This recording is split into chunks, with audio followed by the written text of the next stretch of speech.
are bright and shiny in my mind. You got me loving, hating, crazy indecision in my mind. Welcome to the Fall Podcast, where the focus is on deer hunting, tips, tricks, tactics, and stories from across the Midwest. And now, here is your host, Aaron Blasey. Welcome to the Fall Podcast. I am your host, Aaron Blasey, and this is episode number 21. And on today's episode, I have Justin Fabian with me again. If you guys remember on episode 2, Justin came on and we talked about his move from New York to Iowa. We also talked about a big deer that he shot in Canada. And we said we were going to do this again and just haven't really had much time to do it, and wanted to talk about his state land adventure this year and in Iowa and kind of where my season was at. And it just so happened I had a pretty eventful weekend in the deer woods here in Michigan, so we really hit on that. And we also talk about Justin's first encounter on state land on a hang and bang set. So it's a really cool episode, and it's kind of different. Justin, he kind of interviewed me a little bit also because he wanted to know what was going on with me. And, I lay out the whole story and everything and how everything happened this last weekend. And, I really hope everybody enjoys it. So without further ado, I'm going to get Justin on the phone, and we'll get right into it.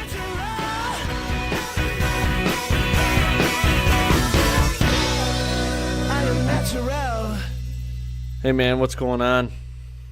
Hey, not too much. How are you? Good. I'm tired. I've been hunting the last couple days, and I'm ready to go to bed. Yeah, I hear you. Yeah. I was up quite late the other night working on a show that was due Wednesday, so I feel like I'm still catching up from that. But quite late as in like midnight, or you pulled an all-nighter? Oh, I saw the sunrise. Cheeso Pete's, man. But, did you get it done in time then? Yeah, it was in on time and posted and on all of our platforms, ready to go. So there you go. Pretty good episode. Had 3 kills in it, and it was just nice to have some good stuff to work with. And this time of the season, you got to get those kills out there and get those views up, For sure, man. Well, before we get too far, I want to let everybody kind of know who I'm talking to. And, you were on episode number 2, I believe it was. So yeah. For everybody listening, I'm talking to Justin Fabian again. He was on episode number 2, and I don't know, the last episode we talked about getting on and doing another podcast, and because we talked about, your move from New York to Iowa and to work for Midwest Whitetail, and then we kind of left it with also talking about your public land adventure you're going to do this year for the first time in Iowa. So maybe we kick it off with that. How's the public land stuff going? It's going good, man. I actually only went in for my first hunt Thursday of last week.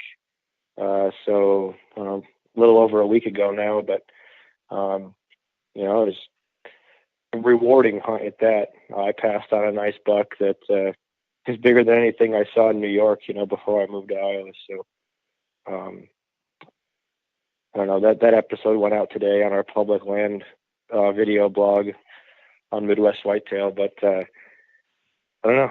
I was getting comments right away saying I have more willpower than some of the people that would have been out there, but it's just one of those things, It's I don't want to say have a higher standard, but maybe a higher expectation for my first Iowa buck. So I think he was just a 3-year-old.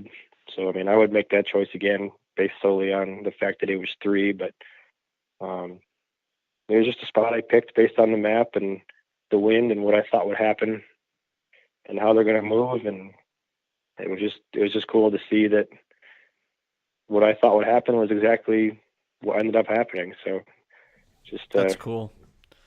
Yeah, that was kind of the reward in itself to even have the encounter with a buck. So right. Yeah. And that's cool just to have a plan, especially in a place that you've never been to before. And you go in there and, that's that just having that encounter, that's a success, in my eyes, really. Yeah, definitely. I mean, seeing a nice 3-year-old like that, the footage was great, and we were able to see him for a while. We got some good pre-roll of him, and he just bellied up to the river and just started trucking across it. He was right up to his chest, all the way. Couldn't see any of his legs. Just water was rushing. There's a lot of flooding down here right now, and he didn't even care. He just trucked it right into that water, came up the bank, and made a scrape 10 yards in front of me, shook all the water off. I just let him walk by at 10 yards, and it was just a really cool first hunt for my first Iowa hunt. That's cool. Yeah, and that decision will ultimately probably pay off. It might take you all season until late season, and you might kill one then. But you might be like kicking yourself in the butt now, but it'll pay off for you sure. Yep. But so, what about you? You've been doing a lot of work on your farms. Anything panning out for you up there in Michigan? Yeah, it has. I've been talking to you quite a bit. The main farm there where I got the 1 acre. Yep.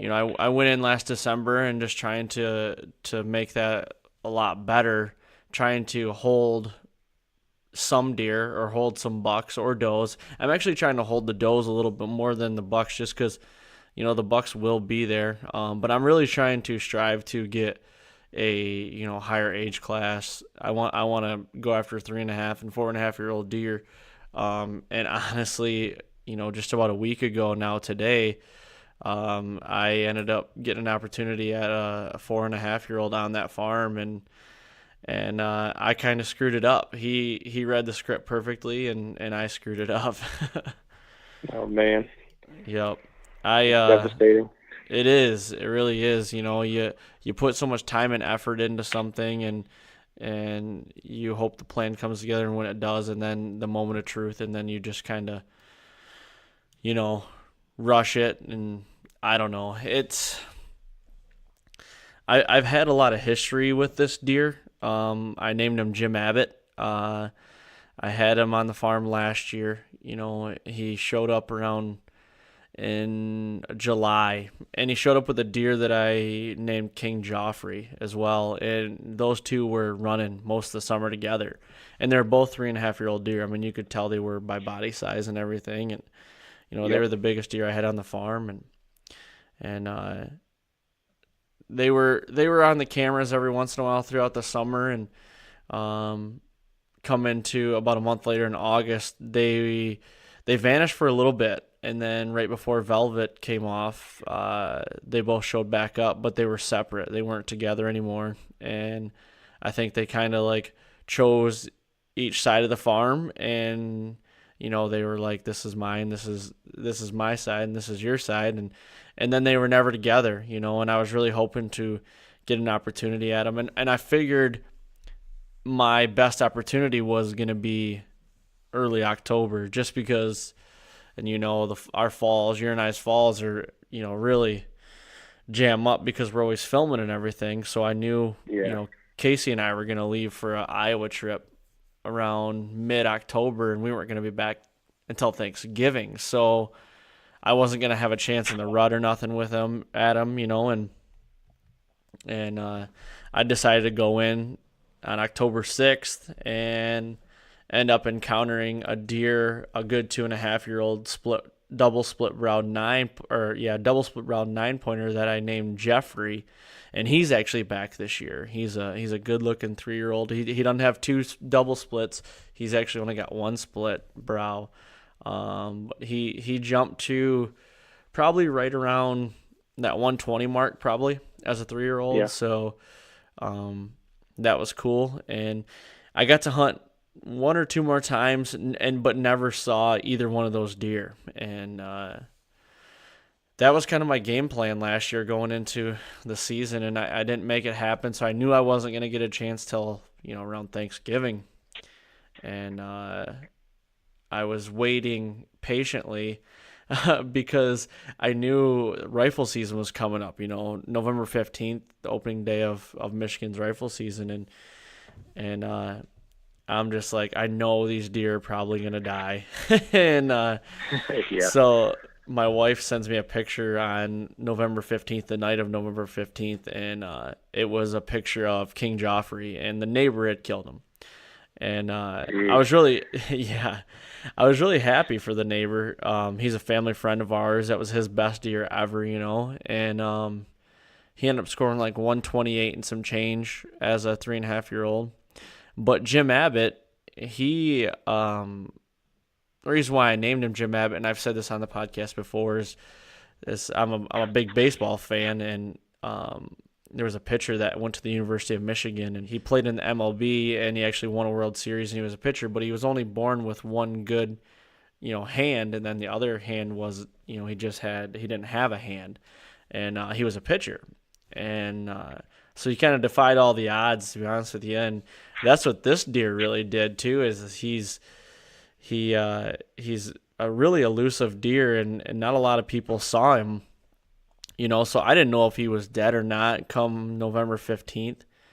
And November 18th rolls around, and my wife calls me, and I'm in Iowa, and she says, well, at that time last year, we didn't call him Jim Abbott. I gave him that name this year, but we ended up calling him Lefty and the year before. And she's like, I think Lefty's behind my mom and dad's. He's locked down with a doe, and it was during the rut, obviously, and sure enough, he was back there, and he stayed there most of the day. She watched him from her mom and dad's house, and I was excited because he was still alive, and he was in an area where there was some hunting pressure, but not a ton, and so I'm like, well, maybe he'll be around when I get back for Thanksgiving, and I can get back out. So fast forward a couple of days, I get home, and we do the Thanksgiving stuff and everything, and shortly thereafter I said, yeah, I want to go check cameras. So I went out and checked cameras, and sure enough, there he is. He's on camera in an inside corner of a cut bean field on us, and I call the stand Peyton's Point because that's my daughter's name, and I hung it right around when she was born. So I was like, oh, it's a fitting name, we'll just name it Peyton's Point, and that's the spot where I got his first picture, and he was coming through that at like 3:45 in the morning. So I'm like, how do you kill a deer that's nocturnal? Well, you just kind of got to hope a doe brings him by, you know what I mean? Or late season, if you've got the food, then hopefully he'll be back. So I decided to go bow hunting the next day, and it was a good wind and good weather, and I was going to try to lay eyes on him. I was going to get in Peyton's Point and try to lay eyes on him, and I never saw him. I ended up seeing like 22 deer, a lot of does, a couple bucks. Yeah. And we had a cut cornfield just to the north of the farm too, so a lot of deer were going to that cut cornfield, and so didn't see him, and I knew I was going to get ready to leave again for late season, and I wasn't going to get much time to hunt.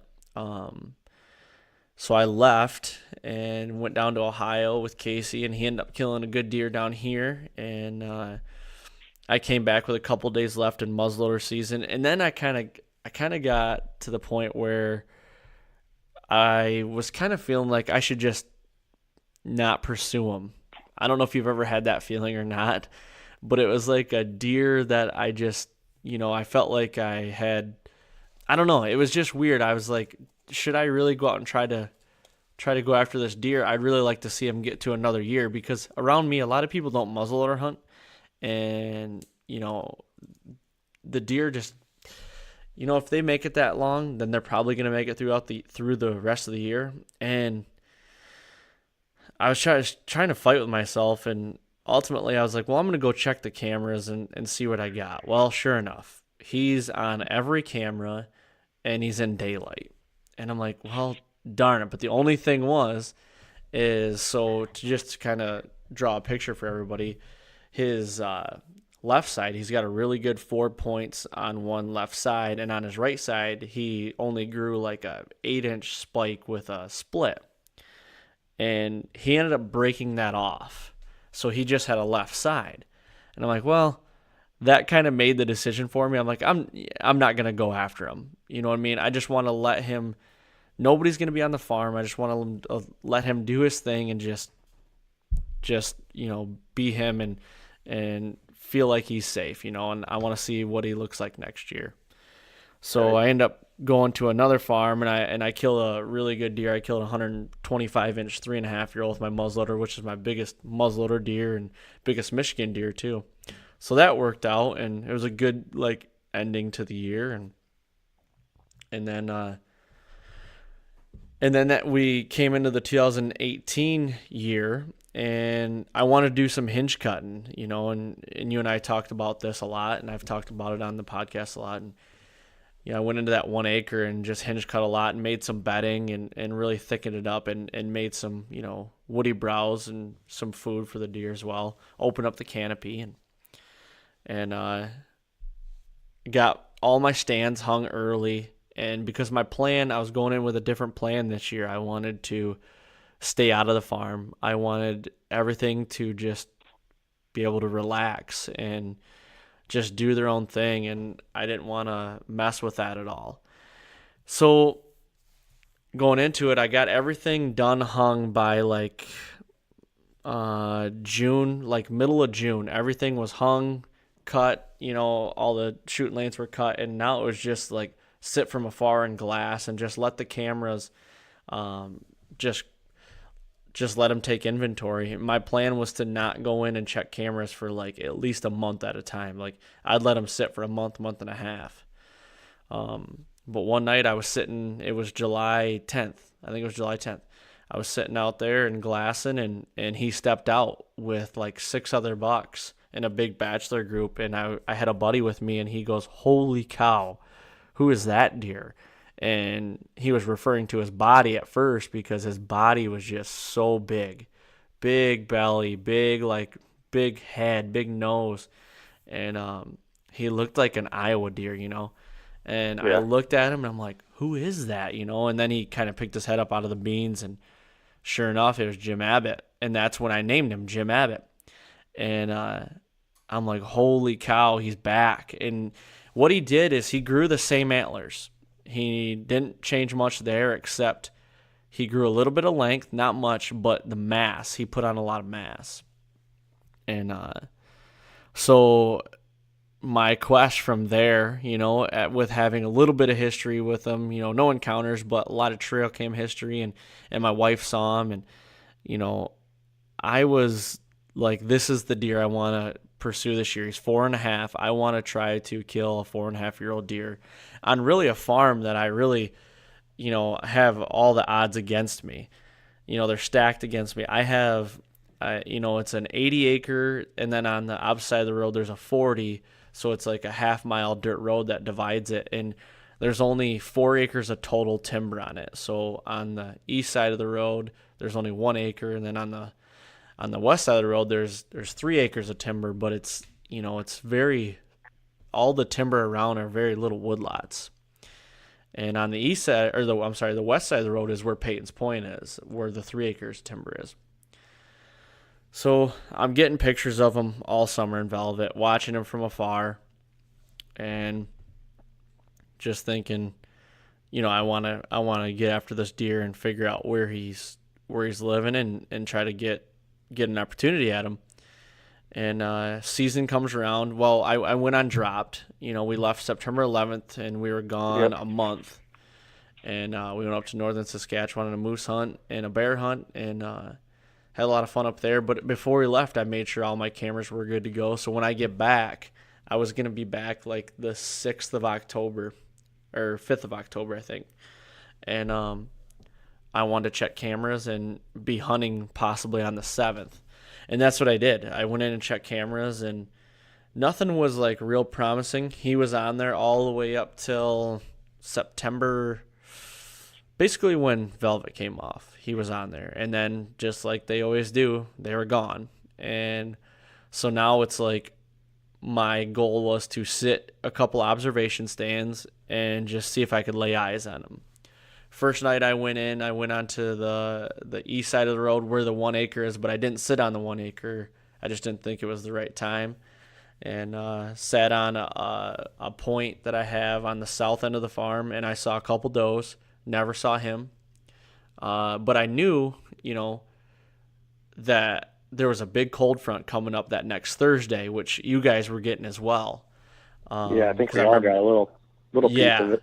Yeah, I remember you and I talking about it a little bit, and I sat that Sunday night, and I'm like, well, I'm gonna let the farm sit. I want to hunt it on that cold front, and it was gonna be like a 20-degree drop in temperature, like from 78 to like 58 or something like that. Yeah. And so Thursday, for some odd reason, I just had a hunch, a gut feeling that I needed to go to my family farm and not go to the main farm. And I'm like, well, okay, I'll do that. I had a good win for the set I wanted to go into, and I'm glad I did because I saw 20 deer. I think it was 20 deer, 3 bucks, nothing that I really wanted to, nothing that really came within range, but nothing that was, impressive where, no 3-year-olds or nothing like that. So I had a really good sit, but the deer were moving like crazy. And that was Thursday. And then that Friday, I had to work and then had some family obligations Friday night. And as we're sitting there Friday night, I'm thinking to myself, I'm like, I should go hunting Saturday morning. And this is the 13th, which would have been last weekend. Yeah. And there was a west wind. It's supposed to be like 32 degrees. And I asked my wife, I'm like, do you care if I go hunting, because I didn't know what her plans were, with the baby and everything. And she's like, yeah, no problem. And so then I'm thinking, where do I go? And I had a west wind, and the only west wind stand I have on the main farm right now is Peyton's Point. And I'm like, the only thing is I gotta walk through a standing bean field in the morning to get to it. But I thought on the neighbors, he's got 3 woodlots that are very low pressure, a lot of white acorns, which we have a crazy crop this year. And I was thinking a lot of those. What's that? I said, you're not kidding. Yeah, I mean, you could go out and just fill 5-gallon pails up with those things this year.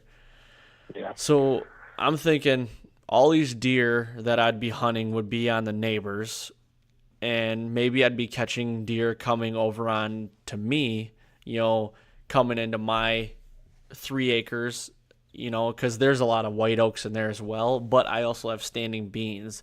And I figured it might be cold enough to where they would want to come in and eat the beans. But the kicker was my brother-in-law had wheat flown onto the beans. So, like, within the beans on every row, I mean, there's, like, nice lush wheat, too. So I have, like, basically a green food plot, too. So I'm like, I think I should probably go there. But my thoughts were I needed to get in and be sitting, be ready, and just breathing basically at least an hour before daylight even cracks. Just because if I do kick any deer out of there, maybe it would give me enough time for everything to settle back down. So I got up and I went out there, and as I was walking in, I almost get right to the woods and a deer bust and never saw me because it was so dark, never smelt me, could hear me, so I don't know if it really knew that I was a human or not. But I'm guessing it was a doe. She ran into the woods, the 3-acre woods, and started blowing a little bit, and I'm like, darn it. You hate when a deer blows, but she was the only one that I kicked up. So I got into the stand, got everything ready, and was just sitting there waiting, and daylight finally came, but I had only an hour to hunt, and I had to be out of the stand at 8 o'clock. So basically like 45 minutes I had to hunt. So it pops daylight, and I kind of get up, and there's like a little bit of frost on the ground, and I'm just kind of glassing the fields. I can see all over, and I'm just hoping to lay eyes on something, Jim Abbott or one of the other shooters, because I got some other shooters in the farm too, and just kind of see what the heck's going on, where they're moving. Well, about 400 or 500 yards to my west on the neighbors, there's a woodlot right there. And that's actually the woodlot that my wife the year before saw him locked down with that doe in. And some other people had seen him in that woodlot as well from a distance. And I see a deer on the edge, and I pick my binos up, and I could see it was a really big bodied deer, but he had his head down, couldn't really see the head. And he finally picked his head up, and I could see he had good antlers, pretty good antlers. And he turned and looked my way, and I said, "Holy cow, that's Jim Abbott!" Right away, I knew it. You know, the first deer you saw. The first deer I saw, yep. And yeah, so I knew it was him. He's pretty distinct. You know, not a lot of other deer that I've had on camera, if any at all, didn't have the same characteristics as he did. And honestly, man, I'm not kidding you. His body, that's what got me. Like, you just know. I mean, he had a big pop belly, a bit, you know, big broad shoulders. He had a sway in his back, and I'm like, wow, like he's a giant body deer. And his neck almost looked like he was in like full rut. And so I'm like, I'm looking at my watch, and it was like, I don't know, I think 7:30 or something like that. And I have like a half hour, and his deer's like 500 yards away. Nothing you can do. Can't really throw any calls at him. I mean, you could try. I didn't have my grunner with me, so that would be the only thing I'd probably try to do, is just try to get his attention, you know, with that. And he starts walking north down the fence line, and I'm straight east of him. And as he gets to the middle woodlot, he starts coming down the bean edge, which is kind of like I said, I'm east of him, so he's kind of going northeast. So he's kind of getting closer in a way. And I'm watching watching the time and everything, and he's kind of coming and still coming. Well, finally he gets into the woods. In this middle woodlot on the neighbors, when deer pop out, they're only about 130 yards from me. And I'm thinking, what are the odds of him going through that woods and popping out right here? And, you know, all these scenarios are running through your head and everything. And right when he walked into the woods, it seemed like about 2 minutes went by, and I looked up, and I'm like, holy cow, there he is. Like, he popped out of the woods at 130 yards, and I picked my binos up, and it wasn't him. It was actually a smaller 7-point that I've got some pictures of too. And he walked straight across to my fence row and the neighbors, and he makes a scrape. And then he starts walking straight north. And I'm like, maybe Jim Abbott picked him up and like kicked him out of there or something. I don't know. So I'm like, maybe he's still coming through there. And it got to be 10-8, so it was 7:50. And I look up, and there he is. He steps out right where that little buck did. And I'm like, holy cow, there he is. So he was roughly at about 140 yards. So I'm thinking he's going to go hit that scrape, and then he's going to walk north because there's a cut cornfield to the north. I'm thinking that's where he's going to go eat. He didn't. He turned and came right at me. And I'm like, wow, this is going to happen. And he's coming through the beans, and it was just like the sun's coming up, you know, a little frost, and I'm like, this is something that you see on TV, you know, something that we film and see in the Midwest, you know, this is happening. And he's still gaining ground, and he gets to about 85 yards, and he's at where my fence meets the neighbor's fence, and he's kind of sitting there. And I'm like, well, is he going to cross right there, or is he going to go out in the beans? What's he going to do? No, he turns, and he comes right down the fence row right at me. So now I'm like, he's locked in. This is a done deal. He's at like 40 yards now and still coming, and he's going to cut this inside corner, and I'm going to shoot him at 12 yards. Well, that's what I thought anyway. He comes to the corner. Of course. He gets on my side, and instead of coming at 12 yards, he stays out in the bean field and goes at 20 yards, which is still not bad. But I only have like one lane cut that way, and it's about as big as a basketball. And I'm like, what are the odds of him walking through there? And I'm kind of looking at the trajectory of where he's going and where this hole's at, and I'm trying to figure out, is he actually going to come through this hole? And he was. Like, that was the line he was taking. And he got so close to me, you know, he's coming. You can hear the beans, like, off his body and everything, and he's just, like, he's checking for does, like he's in full run. Well, he gets to 20 yards. I got my bow, and I ranged already pre-range, and I'm locked in. I'm ready. And he needs to make like 3 more steps, so I draw back. And he comes in that lane, and I stop him because he would have been in and out of it in a split second. And you know that feeling you get when you stop a deer, and then they just like, they didn't know they were gonna wake up that morning and a human was gonna stop them in a tree stand. They're like, what the hell was that? And then it's like you've got to regain your composure for a split second and bury that pin and get the best shot you can. Well, I buried the pin and touched it off, and right when it cracked, I knew I hit him high shoulder, and I'm like, dang it, and he runs off about, 40 yards into the run. The arrow comes out. He runs to 80 yards, and he stops. And he looks around like, what the hell was that? Not like adrenaline kind of, but he was like, what was that? And he starts licking the wound on the right side. I shot him on the right side. And I'm like, this isn't good. And he just starts walking towards the woods that he came out of, on the neighbors. He crossed on the neighbors, and he gets to the edge of the woods. And the whole time he'd stop every 15 yards and just lick himself. But he wasn't like limping. He just didn't act like a hurt deer. He gets to the edge of the woods, and he kind of takes like a big gasp of air. And I'm like, well, maybe for a split second, I thought maybe I did get a lung, because it almost looked like a dog when they yawn.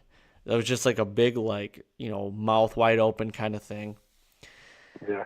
And I'm like, okay. But he never showed me his right side where I hit him. So I was never for certain. I just know it was high, and I know it was in the shoulder. But I didn't know how high. And then he walked in the woods, and that was the last time I saw him. And I shot him at 8 o'clock, 8:03 actually. So I'm like, well, I got to sneak out of here. I got to get out of the stand. And I figured I was going to leave my arrow all day because, I had to go to the funeral and everything. And I'm like, time is my, best friend right now. That's the only thing I can do for this deer is just give him time. And I could only give him till 3:30. I had to go out, and I had to look at the arrow. So it was like roughly 10, 11 hours, something like that. Since I shot him, I went out there and found the arrow, and the broadhead had broke off in his opposite side shoulder, and I had 8 inches of penetration. So I had 8 inches of blood up my arrow.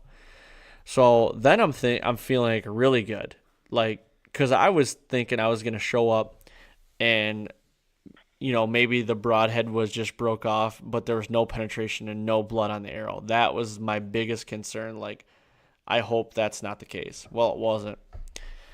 So I backed out because I knew I was gonna have some help coming in that afternoon. Some buddies were gonna come over and help me. So, we started in later that afternoon and found blood for probably 130 yards. It's right where he went into the timber. And I found blood a little bit into the timber, and nothing. It just dried up. There was no blood at all. And we looked for hours that night, late. And we ended up trying to body search that woods and didn't find anything. So, I figured let's back out and we'll come in tomorrow. I'll come in and I'll see if I can get my buddy's tracking dog, and my dad was going to come, and my father-in-law and my 2 nephews, and we were just going to walk these 3 wood lots. There's 3 of them on the neighbors, so there's a wood lot on the south point, and there's a wood lot in the middle, and then there's a wood lot on the north, but they're kind of staggered. So they're not like one continuous, but they all touch each other from the corners. And on the north part of the north wood lot, there's standing corn. And when I hit this deer and he started running away, he was running west. He was going straight west. So we went through the south woodlot the next day. Didn't find any blood. Didn't find any body. Him, nothing. So we had already walked through the middle woodlot, and my plan was to go to the north woodlot. So my dad and I start walking through there, and we get all the way through it, and we come to the edge of the corn, and we kick some deer up in the corn. And one deer only ran about 20 yards and stopped. And I don't know. I still don't know till this day if that was him or what the deal was. It just didn't act like that deer was acting right, maybe. Yeah. I don't know. So I said, well, let's back out. Let's go back to the ranger and get my father-in-law and gather our thoughts here and just figure out what we want to do. So as we're walking back through that woodlot back to get them, I stumble upon blood in that north woodlot. And I'm like, Dad, there's blood right here. And I went on and looked at, I've got a thing on my app on Hunt Stand where you can measure, it's got a measuring basically points where you can put 2 points on the map and see how far. It was 680 yards from where I shot him. That's where I found blood. And wow. Yeah, and he never bedded down. We never found a bed or anything, and that's what kind of made me think, like, I don't think he's as hurt as he is as I would like him to be. Great. So I told him to look for some more blood, and I was going to get my bow and talk to my father-in-law and everything, and because my plan was I was going to go in that corn. I was going to walk the corn the rest of the day. My dad found some more blood. I got my bow, and it was going right into the cornfield. And I actually had my dog with me. My buddy couldn't bring his dog out, and she couldn't really find anything. She's not a tracking dog, but she's got a really, really good nose on her. And I felt like if I got her downwind of these woodlots in the corn, I figured, she could sniff out something and find something possibly. She had kind of a hard time, and so I just spent most of the rest of that day walking the corn, and my dad and my father-in-law stayed on the edges to see if anything popped out, and nothing ever came out. And it's a big cornfield. I mean, it's 80-acre cornfield at least, and yeah. You said it was still green, didn't you? Yeah, so it's not even dried up yet? No. So my brother-in-law got it in late, and so I've walked a lot of corn, hunting a lot of corn, and it's usually dried up and ready to be picked basically. But when you have that dried up corn, it's you can usually see. I mean, sometimes you can see 30 yards, and this green stuff, it was just, you couldn't see very far. I mean, I could only see like 10 feet. So it made it really difficult, but I felt like I needed to, give my best effort to find this deer. And, yeah, sure. Yeah, and I felt so bad already. We have a duty to do as hunters and clean, quick, ethical kills and everything, and I just didn't deliver on my part. And I walked the corn for a couple hours, and like I said, nothing came out, and I didn't find any blood. I didn't find any body. I didn't kick anything up that I heard. And that was kind of it, man. So I don't know. I'm still bummed, honestly. It just eats me up. It eats any hunter up. And not even just with a buck, but, I mean, even a doe. I hate losing does, too. Yeah, but like you said, I think any hunter, I mean, every hunter does. And if you don't, then you're doing it for a different reason. But, right. Is there any water up in there, like standing water or running water? Do you get timber? Yeah. So in the middle woods there,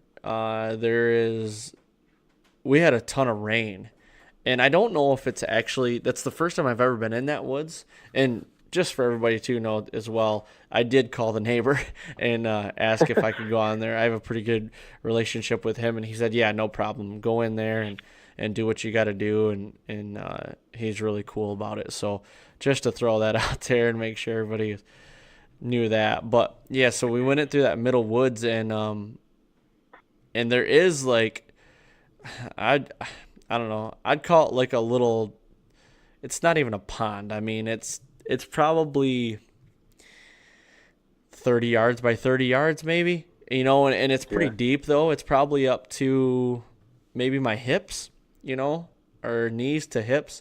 And I checked that out, and deer usually float, everything I've seen, and nothing was in there. He wasn't in there that I could see, and nothing, we didn't find any blood around there. But that's what I figured too. Maybe he'd be going to water, but that literally is probably the only water in that section. But the corn, so the woodlots I was talking about, they're very open woodlots. Like you can see through them. Like right now with the leaves down and everything, they're very mature woodlots. The corn is the only cover in that section. And that's what my dad was saying. He's like, he's going for cover. He's going where he thinks he needs to go. So I don't know.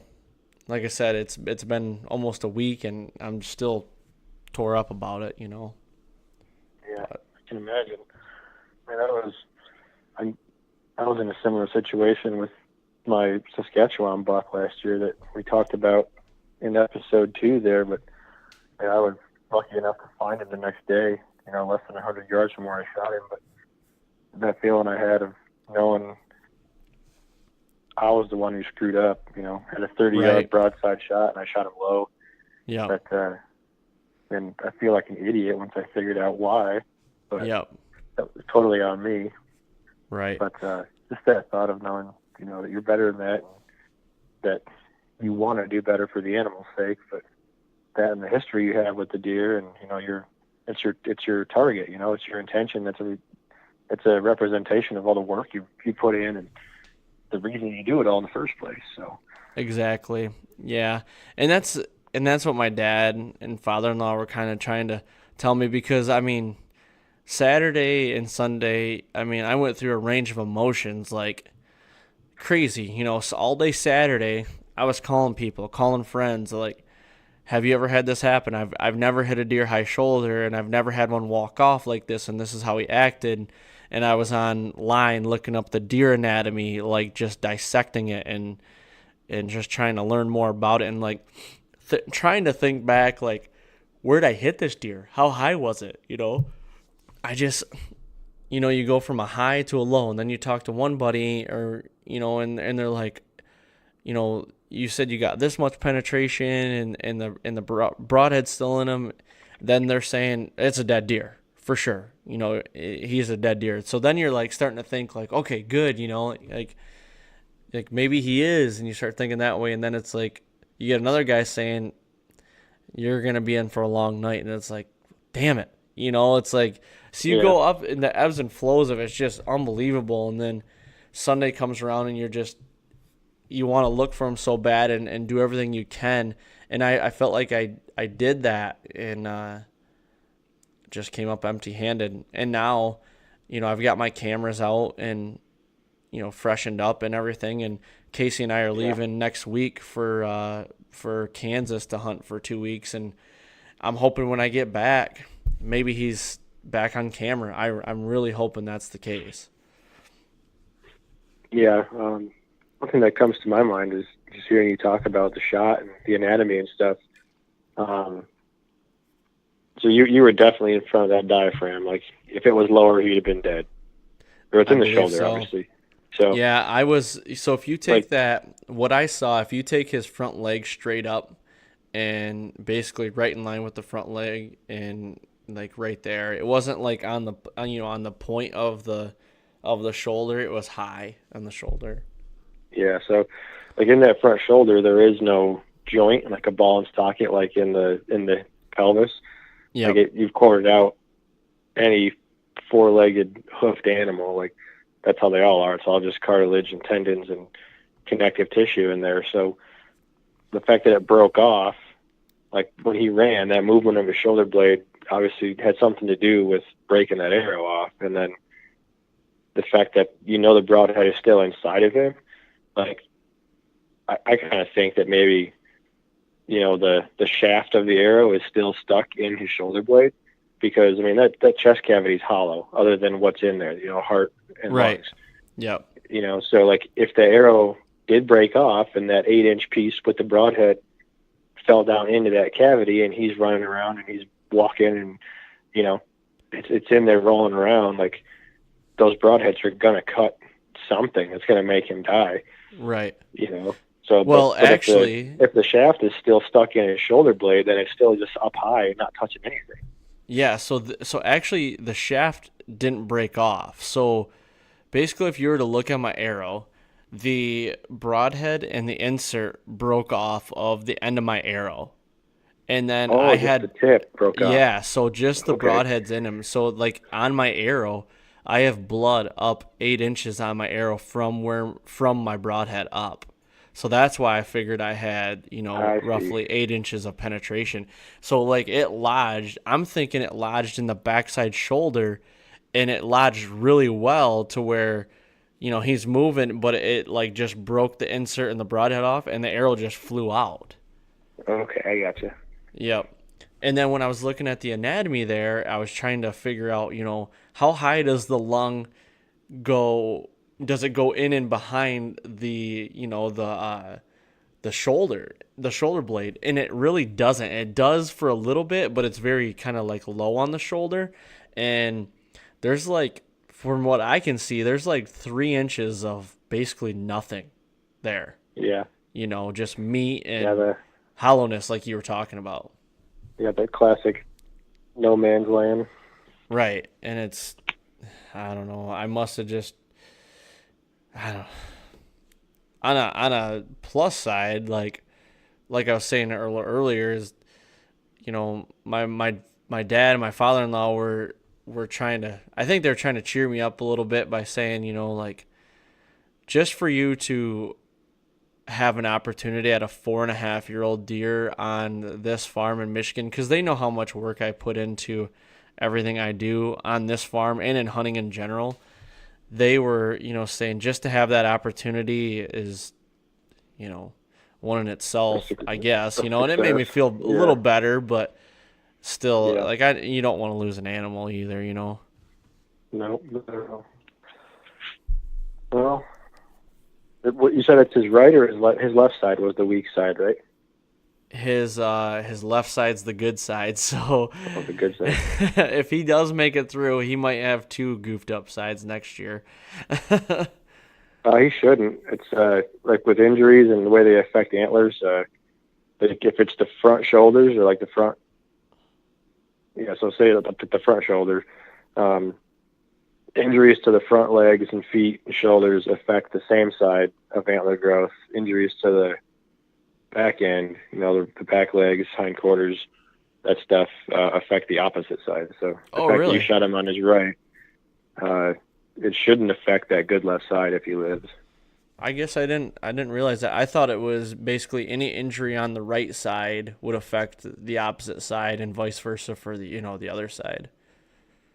No, it's the same side if it's front legs, opposite side if it's back legs. Okay, I didn't know that. Yeah, I don't know why that is or what it's all about blood flow, but I don't know physiologically how it switches sides. It's something to do with the brain. Yeah. Huh. But I don't know, man. That's a tough one. I mean, you got good blood on your arrow, and the broadhead's still inside of him. So. Yeah. Well, my my suspicion is if he gets any kind of infection, you'll find him within a 150-yard radius of that water source. Right. Yeah, and that's I'm in Ohio right now. I'll be back tomorrow night late. I've been hunting in Ohio the last couple of days, and I've been seeing a lot of deer here too. So that's been good. But my plan was when I get back this weekend is I'm gonna go back there in that North Woods, and I'm gonna I marked last blood where it was and kind of where it went in the corn. And you never know, I might have some buzzards flying around, coyotes or something, or anything that might tip it off. And I might just have to go back there, and I'm thinking about going back there and walking it again, and just maybe turning up another clue or something. I feel like I need to do a little more, and that's probably what I'm gonna do. Hunt it again. I mean, you never know. He could walk into your life again too. Well, and that was another thing too. I'm gonna go. I've got that camera on Peyton's Point still running, and that's where he's been showing up the most. And I might just roll in there one evening or morning and hunt it, but check the camera as well and see if he's on there, and see if I can just lay an eyeball on him and kind of go from there. If I know he's still alive, I mean, it'll be 8 to 10 days, because that's when they say infection sets in, right? About 8 to 10 days, something like that. Yeah, that's what I've always found. Yeah, so if he's still alive after that, then I think he would probably going to make it, I would think. Yeah, and I mean, it might be worth your time to talk to your neighbor too, and just ask him if you could put a camera on that water. Just hearing you say it's the only water source in that section. If he is wounded, whether it's fatally or not, deer need water every 12 hours, no matter what, as it is. And then once they get injured, they have a different reason to need it more. And if that really is the only water, the fact that there's no forage out there right now with enough moisture in it, then they might find some alfalfa or something, but it doesn't sound like you have that around. But, that water, there's no way around it. They have to have it. Yeah.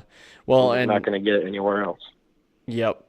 And when I was walking around that woods too, I found a big community scrape that was just opened up. So that was my plan too, to see if I could put a camera on the scrape. And that's a good idea to put one on the water as well.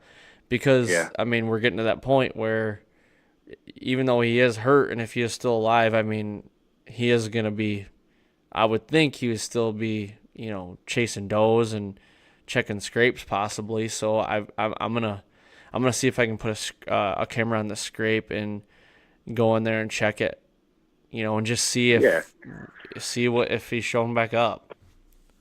Yeah, you're not trying to hunt the guy's deer. No, you're not asking to hunt his property. You just want to see if this buck's still alive. 100%. Yeah. Say no. Right. But no, I mean, Jared Mills had a buck on his farm last year that he called Flyers, and he had already used his buck tag for that area. So he was just in filming one day, and I mean, he got some footage of that buck after he cut his tag. But that deer ended up getting shot late season with a muzzleloader, and he had trail camera pictures of him, and this bullet out of the muzzleloader, it looked like it. I mean, if whoever shot him would have been, 2 more inches to the left, like if his shot would have been 2 inches off than what it was, it would have been a complete miss, because you can see the hair missing down the entire side of this buck, where it just grazed him, but it buried up into his shoulder, and you could see this huge abscess on his chest, at the base of his neck. Holy and it was cow. My guess is it was the bullet that was still in there. So Probably, he was infected, but it abscessed to the point it was just a giant infection. And he actually got his first picture of that buck 2 weeks ago. No kidding. So he made it through, huh? Yeah, he lived. Does he still have the abscess? No, it must have popped or got punctured and drained. And I mean, the deer looks, I don't want to say as healthy as he could be, but for having survived a gunshot like that, an injury like that, with the bullet still in him, it didn't hit his lungs or anything. It looked like it might have went just through his skin for how hard the angle was. The shot had to have been, but wow. I mean, he beat the infection and he made it through both antlers, and that's crazy. It's a cool story. Yeah. How is his antlers screwed up or anything? No, it's just a little bit smaller. Oh, I think gotcha. He was probably fighting that infection, into the spring and the summer, and a lot of his energy went into that, and just probably not as much in the antler production. Yeah. But yeah, about the nutrition and everything else. But yeah, I mean, the deer is totally fine, and their will to live is incredible, unlike any other animal. I mean, It's unbelievable what they so, can do. Yeah, they're so resilient, and I mean, how many times you heard somebody hit one with a car going 50 miles an hour, and they get up and run off? You know, it's like, damn. I know it. That's crazy. Yep. I got one for you. Okay. I'm in a predicament here. What do you got? Our early muzzleloader season is running right now, and I've got it ends on the 22nd, so I've got like 3 more days to hunt if I decide to buy this gun tag, and I have the time to do it. But here's my thought process, and this is why I'm stuck. All this public land, a lot of it down here, especially in southern Iowa, has beans on it right now. Like, it's private property that these landowners just get subsidies for to enroll into these programs. So, you know, they still manage it, and there's a lot of ag all over the place. So, like, do I go buy the early season gun tag right now and just hunt hard, you know, and just really cover as much ground as I can, you know, for the next 3 days, hoping to shoot one with the muzzleloader while there's still food out there? Or do I wait for the late season when the food is going to be off, you know, take my chances trying to find a piece that still has standing beans on it and that's already been pressured for the last 3 months with 3 gun seasons and 90 days of bow hunters? What do I do? Now, I guess, so if you buy a tag for this early season, you can't use it for late season then? Correct. With the muzzleloader in Iowa, it's one or the other. If you buy the early, you cannot buy the late. Okay. Oh, man. You know, I have 2 favorite times of the year to hunt. And the first is the 25th of October until the 1st of November, because that's when I feel like the biggest deer are up, you know, cruising for does in daylight, the best time to see them, you know, in daylight. And then the second is late season. And I've shot, how many? 2 bucks in late season, no, 3 bucks in late season in Missouri on food, like cold in January. January 13th was one, and then the year after, January 14th, and the other one was early January. And I love that hunting, but you have to have the food, in my opinion. You know, it's a tough one, man. What's your weather going to be like the next, you know, this upcoming weekend? Well, that cold front that came through was long gone, but that's, I don't know, it's a big factor, but the winds are switched back to southwest, and our daytime highs are back like in the mid to upper 60s and lower 70s. So, I mean, it's... and that's tough. It's not a good sign, but I don't know. That public land pressure is the only thing that's making me think to get the gun tag. Like, the deer are out there someplace. Just go buy the gun and find them. You know, buy the gun tag and find them. Well, but, you know, if you said you got the time for the next 3 days to put in as hardcore as you can, who knows, you might get the late gun season and not have time, you know. Right. If you got the time, you know, they always say bird in the hand is better, you know, so maybe you do that. Yeah, I know. It's the day I started thinking about this, I made my mind up and I was going to do it. And I just keep going back and forth, and I still haven't done it yet. But who knows, man? I don't. There's so much ag on all this public ground. Like, if I could find a piece late season with beans still on it, I mean, I'm sure so will 700 other people. But gosh, I'm torn. I know better. I know the late season should be the one to go for. But the fact I'm hunting public property, you know, it's like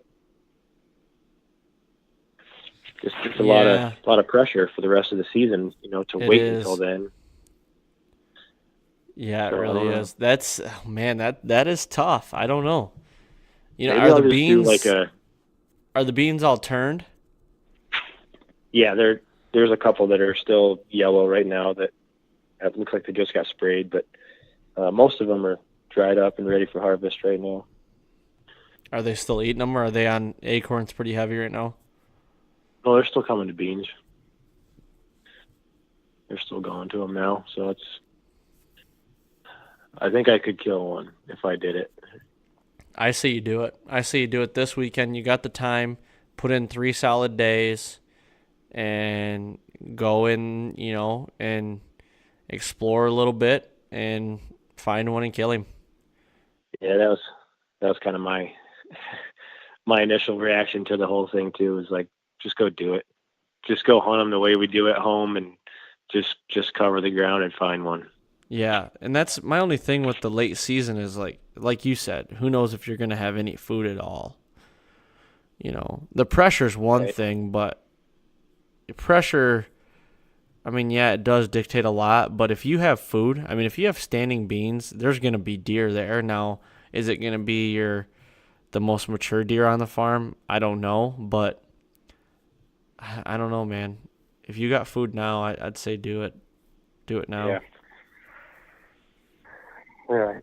I'm actually going to meet a guy tomorrow to look for access from private property, and if I can get into this other section, then